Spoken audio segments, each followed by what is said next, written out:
Hello guys, welcome to learn express. My name is Gauri Shankar.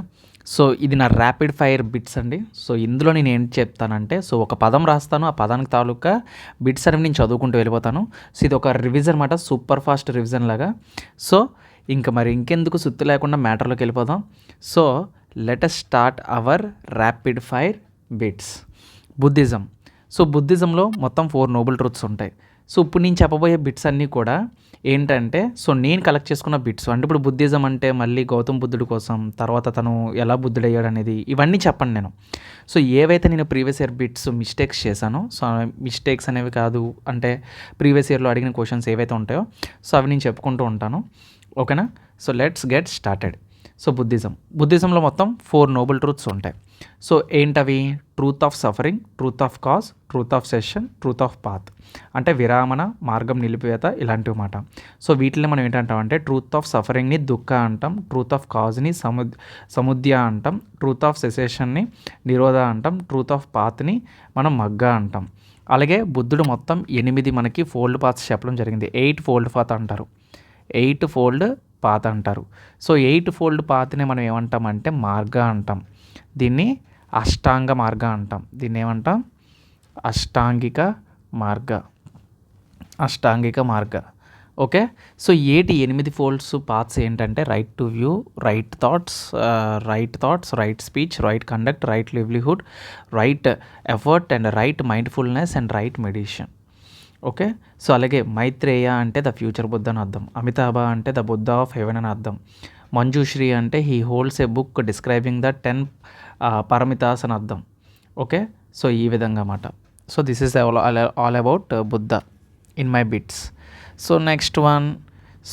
Next bit, Thailand యొక్క currency ఏంటి? Thailand యొక్క currency bat. Okay. Thailand యొక్క currency bat. Russia యొక్క currency ఏంటి? Russia యొక్క currency rouble.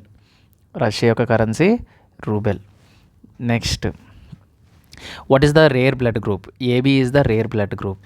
Okay. AB blood గ్రూప్లో మనకి ఏ and B antigens ఉంటాయి, బట్ దీనికి యాంటీబాడీస్ అనేవి ఉండవు. Okay. So next, first lady governor of Indian state ఎవరు అంటే Sarojini Naidu. So Sarojini Naidu is the first lady of governor. Okay. So ఈ సరోజినీ నాయుడు గారినే మనం ఏమని పిలుస్తామంటే నైటింగేల్ ఆఫ్ ఇండియా అని కూడా పిలుస్తాం. ఓకేనా? Next, light year. So what is the light year value? So light year is equal to 9.5 × 10⁻12. Okay. So light ఇయర్ని దేనికి యూజ్ చేస్తారంటే డిస్టెన్స్ని మెజర్ చేయడానికి యూజ్ చేస్తారు. ఓకే. ఆస్ట్రోనామికల్ యూనిట్ కింద యూజ్ చేస్తారు. నెక్స్ట్, సో 1832 కార్ల్ గాస్ అనే వ్యక్తి 3 ఫండమెంటల్ యూనిట్స్ని మనకి ఇవ్వడం అయితే జరిగింది. అదే లెంత్, మీటరు, టైము. ఓకే. ఇప్పుడు 1832లో మనకి ఎవరు ఇచ్చారంటే కార్ల్ గాస్. ఓకే. మనకి మెజర్ చేయడం అయింది, 3 ఫండమెంటల్ యూనిట్స్ని ఇవ్వడం జరిగింది. అది length, metre, time. Okay. Next, so MRI, what is the abbreviation of MRI? MRI అంటే మ్యాగ్నెటిక్ రెజోనెన్స్ ఇమేజింగ్. ఓకేనా? సో అంటే స్ట్రాంగ్ మ్యాగ్నెటిక్ ఫీల్డ్ ఉంటుంది ఇందులో, radio waves to produce images మాట. అంటే మన బాడీ లోపల ఏవైనా ఆర్గాన్స్ని చూడాలనుకుంటే మనం ఈ స్కానింగ్ చేయించుకుంటాం. Next, electric power. So the rate of doing work is called electric power. Power యొక్క ఫార్ములా ఏంటంటే P = voltage × current. This is power formula. Okay. So అది దీని యొక్క SI యూనిట్స్, పవర్ యొక్క SI యూనిట్స్ ఏంటంటే వాట్. సో వాట్ అయితే మనం వాట్స్లో ఎందుకు చెప్పమంటే, వాట్ అనేది చాలా తక్కువ ఉంటుంది కాబట్టి మనం కిలో వాట్స్ అవర్స్లో చెప్తాం. 1 kWh is equal to 1000 watts. 1000 watts into 3600 seconds. So ఈ రెండింటిని కలిపి మనం ఏం చెప్తామంటే 3.6 × 10⁻6 వాట్ సెకండ్ అని మనం చెప్తాం అన్నమాట. లేదు అంటే 3.6 × 10⁻6 జౌల్ అని కూడా మనం చెప్పొచ్చు. ఓకేనా? అదే ఒకవేళ ఎలక్ట్రికల్ ఎనర్జీ అని అడిగితే, electrical energy is equal to మనం ఏమని చెప్తామంటే power × time. Electrical energy is equal to power × time. Next, earth magnetism is due to what అని అడుగుతాడు. Dynamo effect. నెక్స్ట్, లోతల్. ఇది హిస్టరీకి సంబంధించింది. లోతల్ ఏంటి? లోతల్ మనకి ఐవీసీలోని ఒక పార్ట్ అన్నమాట. So IVC Indus valley civilisation ఇది ఎక్కడ దొరికింది అంటే ఇది గుజరాత్లో దొరికింది మనకి. ఓకేనా. సో ఏ రివర్ ఉంది అంటే లోతల్ దగ్గర బొగోవా రివర్ అనే ఒక రివర్ ఉంది. బొగోవా రివర్ అనే ఒక రివర్ ఉంది. సో మరి ఈ లోతల్ని డిస్కవర్ చేసింది ఎవరు అంటే ఎస్ఆర్ రావ్. అతని పేరు ఎస్ఆర్ రావ్. ఎప్పుడు అంటే 1954. అయితే ఇక్కడ మనం ఏం చూడొచ్చు అంటే ఈ లోతల్లోని మనం డాక్యార్డ్ చూడొచ్చు. ముఖ్యంగా మోస్ట్ ఇంపార్టెంట్ థింగ్ డాక్యార్డ్. అలాగే ఇక్కడ రైస్ ఫైండ్ అవుట్ చేయడం అయితే జరిగింది. అలాగే లోవర్ టౌన్ని ఫైండ్ అవుట్ చేయడం జరిగింది. ఓకే. సిమిలర్లీ మనకి ఇంకొక సైట్ వచ్చేసరికి రోపార్ సైట్. ఈ రోపార్ సైట్ అనేది మనకి ఏంటంటే ఇక్కడ ఏ రివర్ ఉంది అంటే సట్లజ్ రివర్. ఇది కూడా ఒక ఐవీసీ యొక్క సైట్ అయితే మనం చెప్పచ్చు. ఇక్కడ ఉండే రివర్ సట్లజ్ రివర్. అలాగే కాళీబంగన్ దగ్గర ఉండే రివర్ ఏంటంటే ఎక్కువగా మోస్ట్లీ అడిగేది మనకి రివర్స్ కోసం. కాళీబంగన్ వచ్చేసరికి ఇక్కడ వచ్చే రివర్ గాగర్ రివర్. ఈ గాగర్ రివర్ ఉంటుంది. అలాగే హరప్పా దగ్గర వచ్చేసరికి మనకి ఏంటంటే రావి రివర్. హరప్పా దగ్గర వచ్చేసరికి రావి రివర్. నెక్స్ట్ ఈ హరప్పా అనేది మనకి పంజాబ్లో ఉంటుందండి, గుర్తుపెట్టుకోండి. మోస్ట్ ఇంపార్టెంట్స్ మనం ఎక్కువగా ఫస్ట్ సైట్ మనకి ఫైండ్ అవుట్ చేసింది కూడా హరప్పానే. సో అందుకే ఇక్కడ ఏంటంటే మనం హరప్పన్ సివిలైజేషన్ అని పిలుస్తాం అన్నమాట. ఫస్ట్ డిస్కవరీ చేసిన ప్లేస్ కాబట్టి ఇది 1921 పంజాబ్లో ఉంది. ఓకేనా. దీన్ని మనం హరప్పని ఏమని పిలుస్తారంటే సిటీ ఆఫ్ గ్రానరీస్ అని కూడా పిలుస్తారు తర్వాత. సో తర్వాత 1922లో వచ్చిన సిటీ ఏంటంటే మొహెంజోదారో. ఇదేంటంటే మొహెంజోదారో. ఇది మనకి ఎక్కడంటే పాకిస్తాన్, సింధ్ పాకిస్తాన్ అని అంటారన్నమాట మనకి. ఓకేనా. ఇక్కడే మనకి ఈ మొహెంజోదారోలోనే గ్రేట్ బాత్ అనేది ఇక్కడ మనకి దొరకడం అయితే జరిగింది. అలాగే assembly hall, seal of Pashupati, great granary ఇవన్నీ కూడా ఇక్కడ మనకి దొరకడం అయితే జరిగింది మాట. సో మనకి ఎక్కువగా అడిగేది ఏంటంటే రిగ్వేదిక్లో నుంచి కొన్ని నేమ్స్ అడుగుతాడు. అంటే ఇప్పుడు ప్రజెంట్ ఉన్న మోడర్న్ నేము రిగ్వేదిక్లో ఉండే నేము. సింధుని ఏమని పిలుస్తున్నారంటే ఇప్పుడు మనం ఇండస్ అని పిలుస్తున్నాం. అప్పట్లో సింధుని ఏమని పిలిచేవారు అంటే ఇప్పుడు ఇండస్ అని పిలుస్తున్నారు. ఇండస్ని అప్పట్లో సింధు అని పిలిచేవారు. అలాగే విటస్తా అనేది జేలం. అస్కిని అంటే చీనాబ్. పురుషిని అంటే రావి రివర్. ఇప్పుడు అలా పిలుస్తున్నారు అనమాట. ఇపాస్ అంటే బీస్ అని అర్థం. సుతుద్రి అంటే సట్లజ్ అని అర్థం. ఇవి వేదిక్ నేమ్స్. తర్వాత modern names. What is article 93? Article 93 అంటే ఏంటి? ఆర్టికల్ 93 అంటే this article tells about the Lok Sabha. అంటే లోక్సభలో స్పీకరు ఉండాలి, అలాగే డిప్యూటీ స్పీకర్ ఉండాలని వీళ్ళిద్దరూ ఉండాలని చెప్పే ఆర్టికలే ఆర్టికల్ 93. ఈ లోక్సభ కోసం మనం మాట్లాడుకుంటే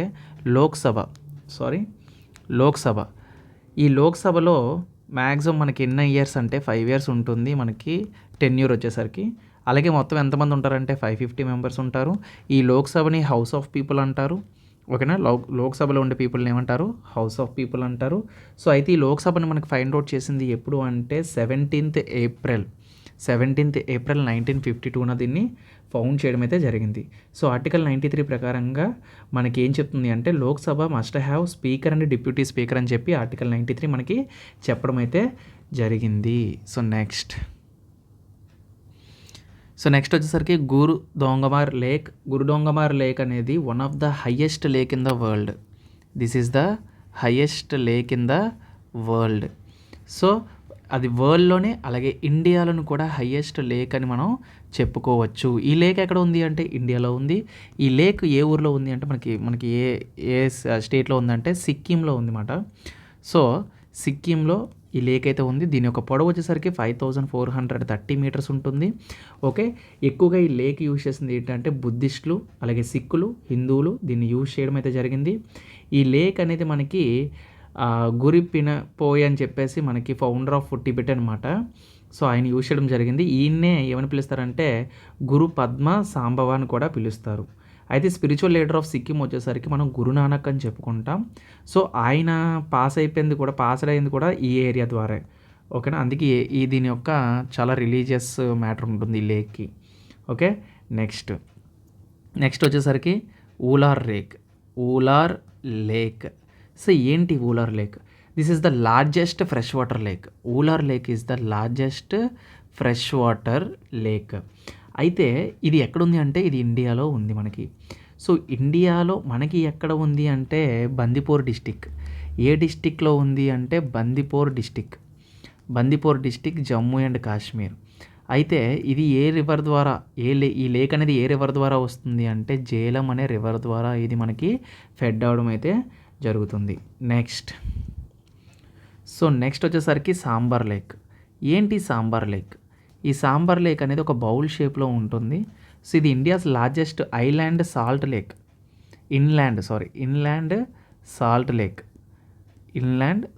లేక్. అయితే ఇండియాలోనే లార్జెస్ట్ ఇన్లాండ్ సాల్ట్ లేక్ అంటే సాంబార్ లేక్. ఇది బౌల్ షేప్లో ఉంటుంది. ఓకేనా. అయితే ఇది కొన్ని ఏరియాస్లో మనకి పరుచుకుని అయితే ఉంటుంది. 96 కిలోమీటర్స్ వచ్చేసరికి సౌత్ వెస్ట్లో ఉన్న జైపూర్ దగ్గర ఉంటుంది. ఓకే. సో అలాగే 64 కిలోమీటర్స్ పొడవున నార్త్ ఈస్ట్ వైపు అజ్మేర్ వైపు ఉంటుంది. అలాగే నేషనల్ హైవే 8 వైపున మనకి రాజస్థాన్లో అయితే మనకు ఉండడం జరుగుతుంది. రాజస్థాన్లో ఉండే ఒక స్పెషల్ రివర్ ఏంటంటే that is Looney river. Okay. Looney river is the special river in the Rajasthan. Okay. Next Baikal lake. అయితే బైకాల్ లేక్ అనేది మనకి ఎక్కడ ఉంది అంటే ఇది రష్యాలో ఉంది. బైకాల్ లేక్ ఎక్కడ ఉంది? రష్యాలో ఉంది. అండ్ ఈ బైకాల్ లేక్ కోసం మనం మాట్లాడుకుంటే ఇట్ ఈస్ ద లార్జెస్ట్ ప్రపంచంలోనే largest fresh water by volume అంటే వాల్యూమ్ పరంగా ఏదైనా లార్జెస్ట్ వాటర్ ఉందంటే అది బైకాల్ లేక్ అని మనం మాట్లాడుకోవచ్చు. ఓకే. ఏరియా పరంగా ఇన్ కేస్ ఒకవేళ వాల్యూమ్ కాకుండా ఏరియా పరంగా ఒకవేళ మిమ్మల్ని అడిగితే లేక్ సుపీరియర్ అని చెప్పాలి. లేక్ సుపీరియర్ అనేది ఎక్కడుంది అంటే మనకి అమెరికాలో, యునైటెడ్ స్టేట్స్ ఆఫ్ అమెరికాలో ఉంది. ఈ లేక్ సుపీరియర్ అనేది యుఎస్ఏలోని largest fresh water lake by area అని మనం చెప్పుకోవచ్చు. ఓకే. సో నెక్స్ట్ వచ్చేసరికి అనుపమ్ లేక్. ఏంటి అనుపమ్ లేక్? అనుపమ్ లేక్ అనేది ఇది మనకి బీహార్లో ఉంది. ఈ అనుపమ్ లేక్ ఎక్కడుంది? బీహార్లో ఉంది. ఏ డిస్టిక్లో అంటే కైమూర్ డిస్టిక్. ఏ డిస్టిక్ అంటే కైమూర్ డిస్టిక్ అని మనం చెప్పుకోవచ్చు. Next brackish water. ఏంటి బ్రాకిష్ వాటర్ లేక్? ఈ బ్రాకిష్ వాటర్ లేక్ అనేది ఎక్కడ ఉంది అంటే మనకి ఇది మనకి చిలికా లేక్ అని అంటాము. ఇండియా లార్జెస్ట్ బ్రాకిష్ వాటర్ ఎక్కడుంది అంటే చిలికా లేక్ అని మనం చెప్పొచ్చు. నెక్స్ట్ క్వశ్చన్ వచ్చేసరికి ఎల్లోరా కేవ్స్ చూడగానే మనకి ఏం గుర్తు రావాలంటే ఎల్లోరా కేవ్స్ అనేవి మహారాష్ట్రలో ఉంటాయి. ఎక్కడుంటాయి? మహారాష్ట్రలో ఉంటాయి. సో ఇవి ఎప్పుడు అంటే 600 to 1000 BCకి మనకి చెందినవి. సో ఈ ఎల్లోరా కేవ్స్లో మనం ఏం చూడొచ్చు అంటే హిందువుల యొక్క పెయింటింగ్స్ కానీ ముఖ్యంగా చెప్పాలంటే బుద్ధిస్టులు అండ్ జైన్ల యొక్క పెయింట్ అండ్ స్కల్ప్చర్స్ అనేవి మనం చూస్తాము. అండ్ ఇది ఒక యునెస్కో హెరిటేజ్ అని మనం కూడా చెప్పొచ్చు. అలాగే ఇది ఒక వరల్డ్ యునెస్కో హెరిటేజ్ అని చెప్పేసి తర్వాత world largest rock cut monastery temple caves అని కూడా మనం చెప్పుకోవచ్చు. నెక్స్ట్ సో గోల్డెన్ ఫోర్ట్ అని గుర్తురాగానే మనకు గుర్తు రావాల్సింది గోల్డెన్ ఫోర్ట్ అని దేన్ని పిలుస్తామంటే మనం జైసల్మర్ ఫోర్ట్ అని పిలుస్తాం అన్నమాట. ఈ జైసల్మర్ ఫోర్ట్ అనేది మనకి ఎక్కడ ఉంది అంటే రాజస్థాన్లో ఉంది. ఓకే. సో రాజస్థాన్లో ఉంది. యాక్చువల్గా ఈ గోల్డెన్ ఫోర్ట్ని కట్టించింది ఎవరు అంటే మనకి రాజపుత్స్. ఓకేనా. రాజపుత్స్ కట్టించారు. ఎటువంటి రాజపుత్ రూలర్ మనకి కట్టించారంటే రోవల్ జైసల్ అనే రాజపుత్ దీన్ని 1156లో మనకి కట్టించడం అయితే జరుగుతుంది. అయితే ఇది 2013లో యునెస్కోలో దీన్ని వరల్డ్ హెరిటేజ్గా దీన్ని గుర్తించడం అయితే జరిగింది. సో సిమిలర్గా మనం ఫోర్ట్స్ కోసం మాట్లాడుకుంటే largest fort in Asia Chittorgarh fort అని అంటారు. ఎప్పుడైనా మీకు లార్జెస్ట్ ఫోర్ట్ ఇన్ ఏషియా అంటే చిత్తోర్గఢ్ ఫోర్ట్ అని గుర్తుపెట్టుకోండి. అలాగే గోల్కొండ ఫోర్ట్ వచ్చేసరికి దీన్ని మనకి రాజా ఆఫ్ వరంగల్ అండ్ అలాగే మనకి ఆ టైంలో వరంగల్ ఆఫ్ కాకతీయ డైనస్టీ 1143లో ఉండేది. సో అది మళ్ళీ రీబిల్ట్ అయితే జరగడం జరిగింది రాణి రుద్రమదేవి ఉన్నప్పుడు కూడా after the end of the Kakatiya dynasty. Okay. So అయితే నెక్స్ట్ వన్ చూద్దాం. సో నెక్స్ట్ క్వశ్చన్ వచ్చేసరికి టెంపుల్స్. సో టెంపుల్స్ వచ్చేసరికి మోస్ట్ రిపీటెడ్ క్వశ్చన్ ఏంటంటే బృహదేశ్వర టెంపుల్ అనేది ఏంటి? సో బృహదేశ్వర టెంపుల్ అనే దాన్ని రాజేశ్వర టెంపుల్ అంటారు, లేదు అంటే హిందీ టెంపుల్ అని కూడా పిలుస్తారు. ఇందులో ఉండే దేవుడు ఎవరంటే లార్డ్ శివ ఇక్కడ పూజింపబడతారు. సో ఇది ఎక్కడ ఉంది అంటే తంజావూరులో ఉంది. సో తంజావూరు ఎక్కడ ఉంది అంటే మనకి తమిళనాడులో ఉంది. సో తంజావూరు తమిళనాడు. అయితే ఇది ఎప్పటి నుంచి అంటే ఈ టెంపుల్ బృహదేశ్వర టెంపుల్ అనేది గ్రేట్ లివింగ్ చోళా టెంపుల్ అని కూడా దీన్ని పిలుస్తూ ఉంటారు. గ్రేట్ లివింగ్ చోళా టెంపుల్ అని. యాక్చువల్గా ఈ బృహదేశ్వర టెంపుల్ని కట్టించింది ఎవరు అంటే రాజరాజ చోళ. అతని పేరు రాజరాజ చోళ 1 అని అర్థం. అంటే 1003 and 1000 10. ఓకేనా. సో ఇది బృహదేశ్వర టెంపుల్కి సంబంధించిన కొన్ని ఇంపార్టెంట్ పాయింట్స్. అలాగే మనం టెంపుల్స్ కోసం మాట్లాడుకుంటే ఇంపార్టెంట్ టెంపుల్స్ వచ్చేసరికి Dilwara temples. Okay, Dilwara temples యాక్చువల్గా ఇక్కడ ఏవి ఉంటాయంటే జైన్ టెంపుల్స్ అని కూడా పిలుస్తారన్నమాట. ఎందుకంటే ఇక్కడ జైన్కి సంబంధించినవి ఎక్కువగా ఉంటాయి. సో ఈ దిల్వారా టెంపుల్స్ ఎక్కడ అంటే మౌంట్ అబూ. ఎక్కడ అంటే మౌంట్ అబూ. ఈ మౌంట్ అబూ మనకి రాజస్థాన్లో ఉంటుంది. సో యాక్చువల్గా దీన్ని బిల్డ్ చేసిన ఈ దిల్వారా టెంపుల్స్ని బిల్డ్ చేసింది ఎవరు అంటే విమల్ షాహ్. అండ్ దాన్ని డిజైన్ చేసింది ఎవరు అంటే వాస్తూప అండ్ తేజ్పాల్. వీళ్ళిద్దరూ కూడా డిజైన్ చేశారు. అలాగే సిమిలర్గా ఇంకొక టెంపుల్ కోసం మనం మాట్లాడితే లింగరాజ టెంపుల్.